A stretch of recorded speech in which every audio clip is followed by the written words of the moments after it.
Dear students, welcome to the EPG Pathshala. I am Dr. Gurmeet Singh, Professor of Chemistry in University of Delhi. Today we are going to discuss about the module which will be dealing with high resolution electron energy loss spectroscopy, which is abbreviated as HREELS in short. This comes under the paper of Surface Analytical Techniques Part 1. When we finish this module, you will be able to understand the basics of this, which shall deal with what is the EELS, what is the second part that deals with HREELS, the basic concepts pertaining to this, the process of historical development of these two techniques, then the various components and properties which are associated with these two equipments. Why is it used like this? And of course, the advantages and disadvantages of using these two equipments for analysis. And of course, we will have the summary towards the end. Electron energy loss spectroscopy is the term that we normally use. Here we have two kinds, inelastic and elastic scattering. In elastic scattering, it's a fundamental scattering process in which the kinetic energy of an incident particle is not conserved, in contrast to what you observe in elastic scattering. In elastic scattering, events might lead to a well-defined energy losses covering a wide range of energy from 10 raised to the power 4 to 10 raised to the power minus 3 electron volts. Core level excitations are from 100 to about approximately 10 raised to the power 4 electron volts, and this comes under CLEELS. Then we come down to plasmon and interband excitation, that is 1 to 100 electron volts, EELS.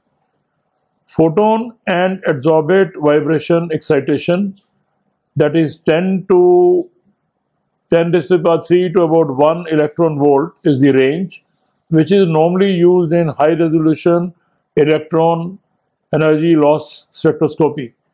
The most versatile technique, which involves analysis of the energy distribution of the inelastically scattered electrons in the transmitter beam, is the one which is being explained here.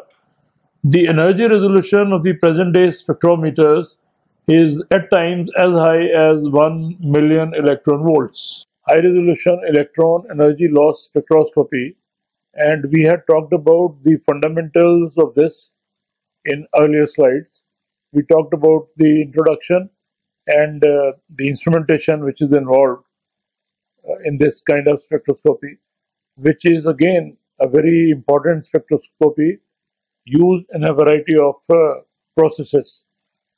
High resolution electron energy loss spectroscopy is one of the most advanced instruments which is mainly used to obtain the vibrational signatures of the surface and adsorbate species under ultra high vacuum conditions.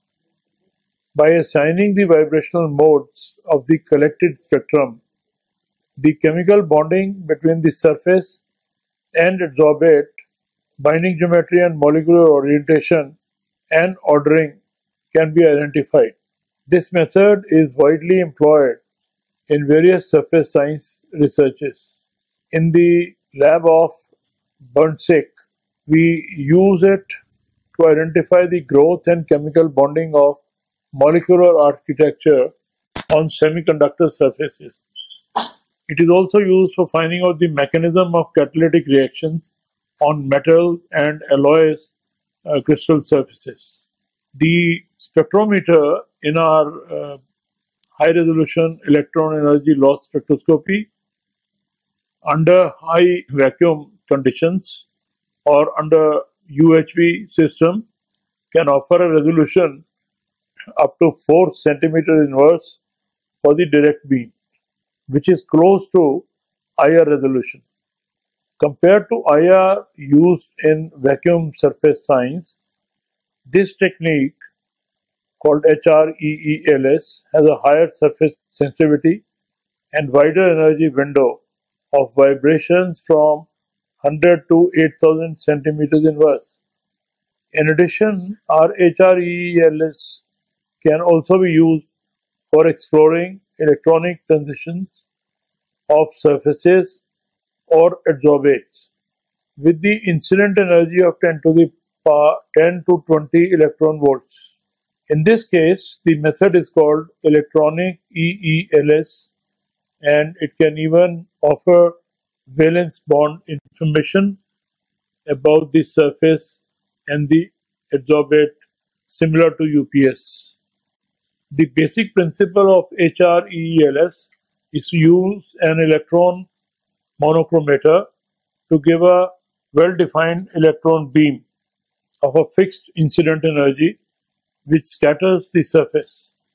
The scattered electrons are then analyzed using an appropriate electron energy analyzer. The inelastically scattered electrons lose a certain amount of energy, and this magnitude of energy lost, which is delta E is equal to E0 minus E, this energy loss is equal to the vibrational quantum, that is the energy of the vibrational mode of the surface or adsorbate excited in the inelastic scattering process.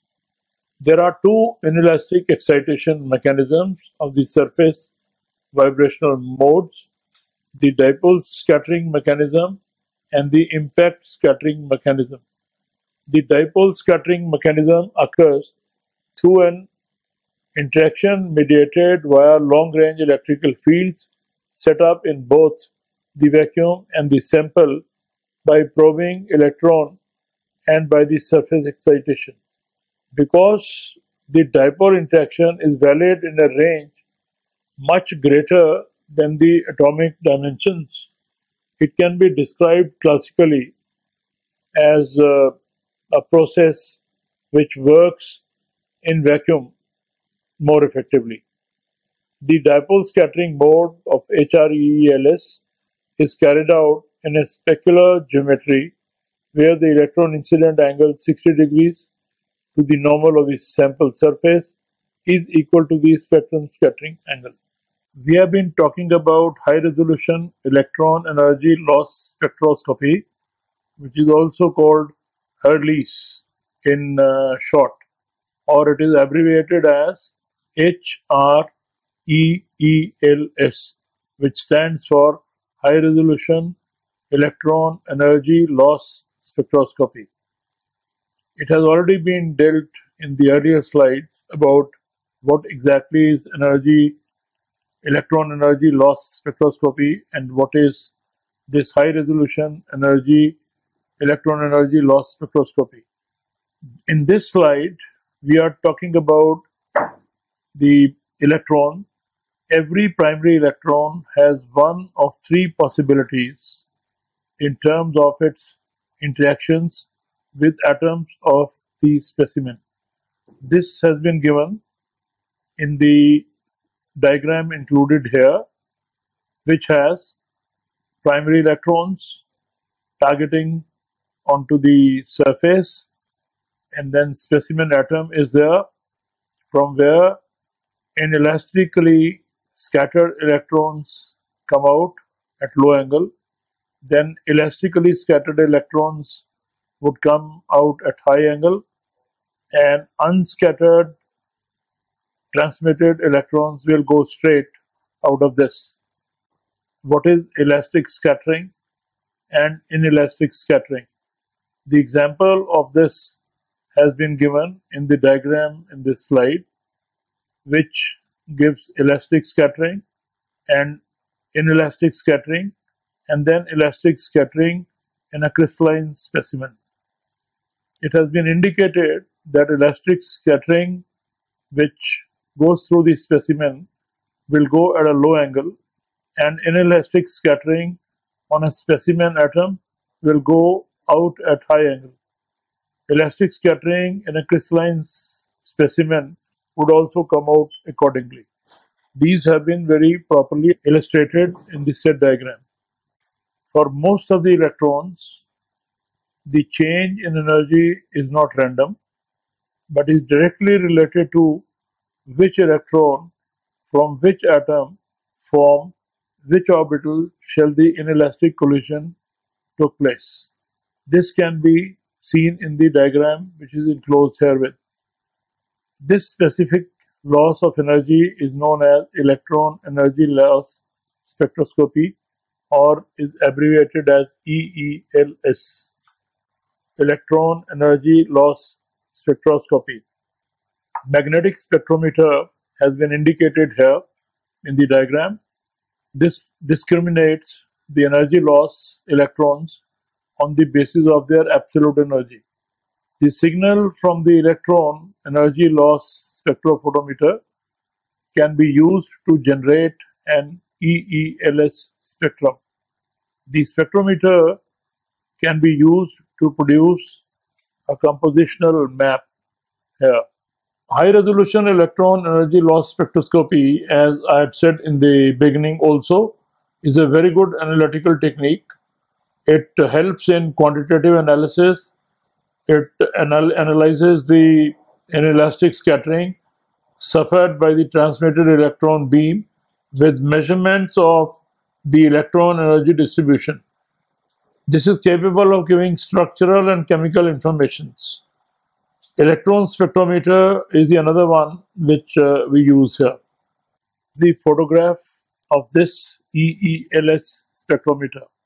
High resolution electron energy loss spectroscopy is a high sensitivity, non-destructive technique for the study of surface and adsorbate vibrations, and also has low energy electronic excitations. The HREELS or EELS both are shown in this diagram in this slide. Here a picture is given, or a schematic diagram of the first generation HREEL spectrometer has been given here, which will make it obvious about the kind of components which are used in this kind of spectroscopy. This figure shows a schematic diagram of a first generation HREEL spectrometer, as I said earlier. In this model, the one which is shown here, the energy of incident electron can be varied from 1 to 10 electron volt. To afford high resolution energy, monochromation and analysis are done either with the cylindrical mirror analyzer, cylindrical detector or deflector, or spherical deflector analyzers in combination with retarding field optics. Off-specular collection of the backscattered electrons is afforded by rotation of either the sample or the analyzer.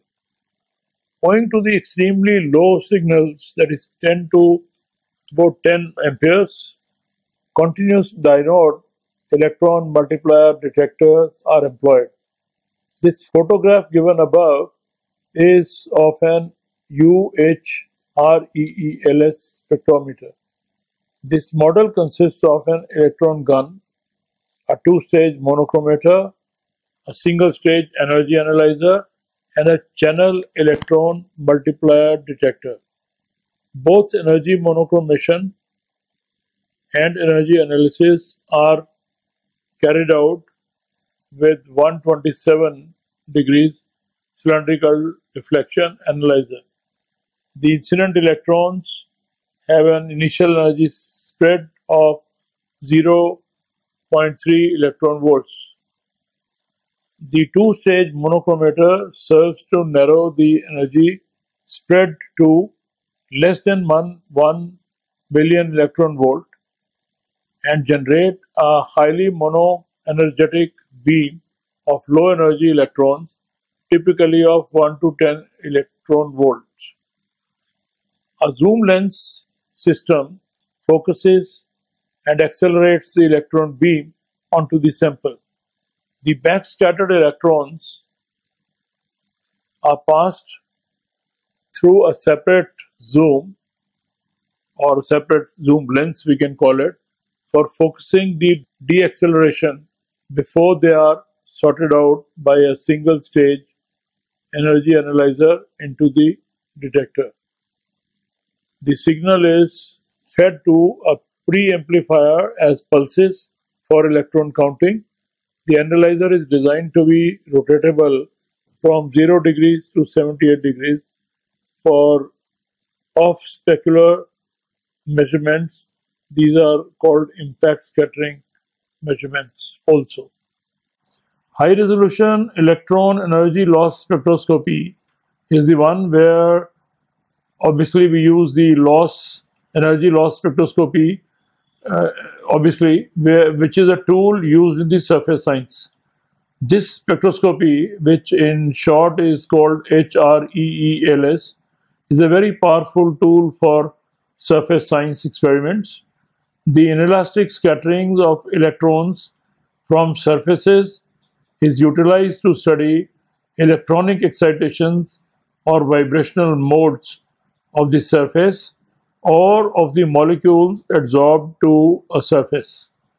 Hence, in contrast to the other electron energy loss spectroscopies, that is EELS, or the other variant of this, which is HREELS, it deals with the small energy losses in the range of 10 to the power minus 3 electron volts to about 1 electron volt. It plays an important role in the investigation of surface structure, catalysis, dispersion of surface phenomena or surface phonons, and for monitoring the epitaxial growth. High resolution energy loss spectroscopy, or the way we obtained this, that has been shown in the diagram here, which is a spectra of high resolution electron energy loss spectroscopy. Most frequently, HREELS is used to measure adsorbate vibrations. Identification of the adsorbate species, the adsorption sites, and the spatial orientation of the adsorbate is possible. In HREELS, not only the electron energy loss can be measured, often the angular distribution of electrons of a certain energy loss in reference to the specular direction gives interesting insight to the structures on the surface. This diagram indicates a typical HRELS spectroscopy pattern. Basic concepts. High resolution electron energy loss spectroscopy is one of the most advanced instruments which is mainly used to obtain the vibrational signatures of the surface or the surface which one is interested in studying, and adsorbate species on this under ultra high vacuum conditions. So this is able to analyze the surfaces in a very proper manner. By assigning the vibrational modes of the collected spectrum, the chemical bonding between surface signs or surfaces and adsorbate, the binding geometry and molecular orientation and ordering can be very precisely identified with the help of this.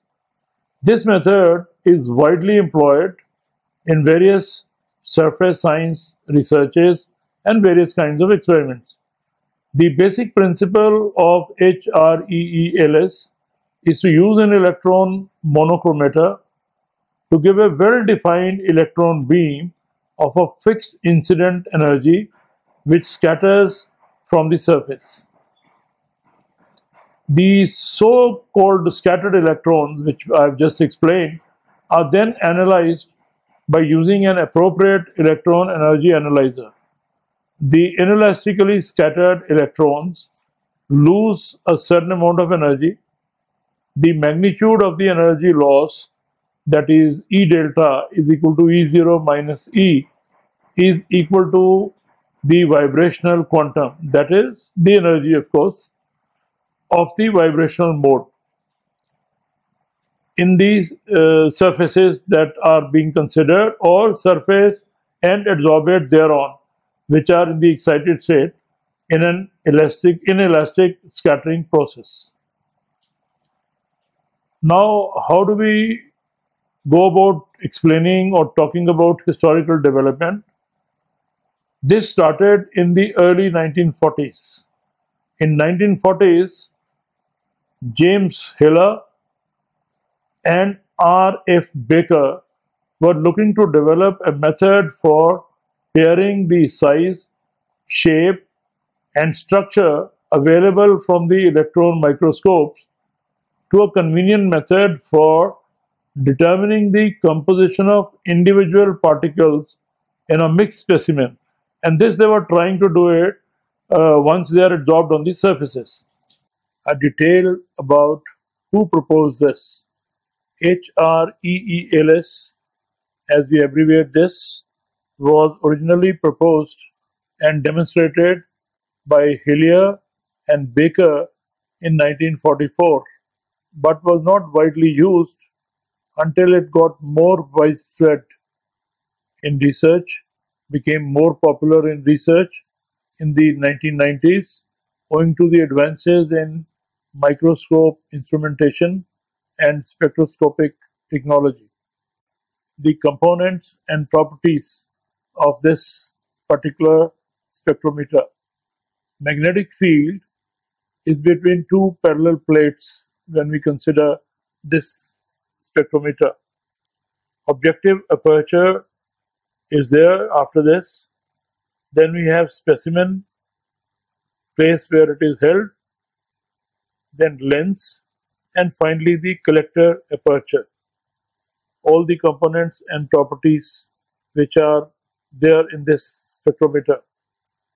It talks about the various components which are there in the instrument.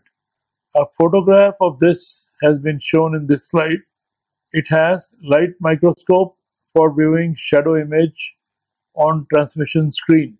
Second part deals with magnetic spectrometer. Third is for photographic plate. Next is post specimen lens, and this is followed by probe forming lenses. And lastly, we have electron gun with tungsten filament. The highlight of this diagram has been shown in this slide, which is photograph of the first electron microanalyzer, which was given by Hiller and Baker in 1944. Now the next question obviously that comes to one's mind is, why is it used? Obviously, it is used basically for the measurement of one, local properties, number two, including specimen thickness, then mechanical and electronical properties of the adsorbents on the surface, and of course it deals largely with chemical composition.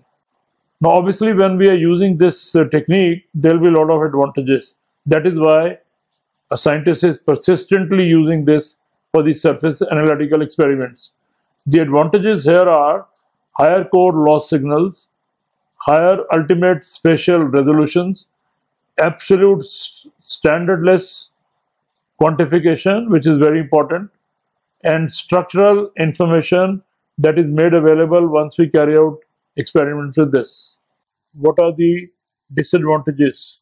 In the earlier slide, we had talked about the advantages, but this talks about what are the disadvantages of this. The disadvantages are higher spectral background, very thin specimen needed. Sometimes you are not able to get that much thinness in a specimen. Possible inaccuracy in crystals that also leads to wrong observations, and more operator intensive equipment. It would depend upon how good an operator is, and that would decide about the accuracy of the results. Major disadvantage of this spectrometer. A severe limitation of EELS is specimen thickness, because it is very difficult to get a very thin specimen. For aluminium, the usable thickness for EELS analysis is of the order of 10 to 20 nanometers, which is a very thin sample. For heavier materials such as steels, the limiting thickness is even less.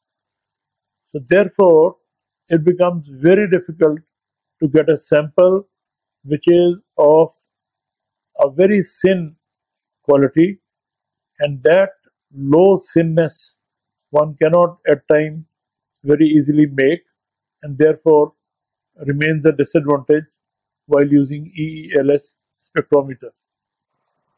After having known the usefulness of this equipment, we obviously come to the application side of this.